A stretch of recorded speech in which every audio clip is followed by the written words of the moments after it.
இந்த SD card தான் நம்ம எக்ஸ்பேண்டபிள் ஸ்டோரேஜுக்குலாம் யூஸ் பண்ணுவோம்.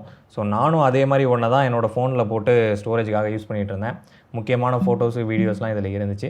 பட் அன்ஃபார்ச்சுனேட்லி இப்போ பார்த்தீங்கன்னா இது வேலை செய்ய மாட்டேங்குது. எல்லா ரெக்கவரி மோடையும் ட்ரை பண்ணி பார்த்தாச்சு, தொடச்சும் போட்டு பார்த்தாச்சு, எந்த விதமான ரெஸ்பான்ஸும் இல்லை. அப்படியே செத்து போன மாதிரி இருக்குது. சரின்னு இந்த சாண்டிஸ்க்கு கால் பண்ணி கேட்டால் அவங்க நாங்கள் வாரண்டியில் இருந்தால் தான் பண்ணி கொடுப்போம், மற்றபடி டேட்டா ரெக்கவரி சர்வீஸ்லாம் பண்ண முடியாது அப்படின்ட்டாங்க. அதுக்கப்புறமா தான் கார்டை பல தடவை ஊற்று பார்க்கும்போது தெரிஞ்சது இந்த கார்டே வந்து உடஞ்சி போயிருக்குது, கிராக் ஆகிருக்குது. அவன் செத்துட்டான்டா. ஃபோனுக்குள்ளே ஒர்க் ஆகிட்டு இருந்த கார்டு எப்படி உடையும் அப்படின்றது தான் எனக்கு சந்தேகம். ஆனால் உண்மையாக பார்த்தா இது உடையலை, உள்ளே இருந்தே கிராக் ஆகிருக்குது. இது விழுந்ததுக்கு காரணம் என்னவா இருக்கும் அப்படின்னு சொல்லி கேட்டிங்கன்னா ஹீட்.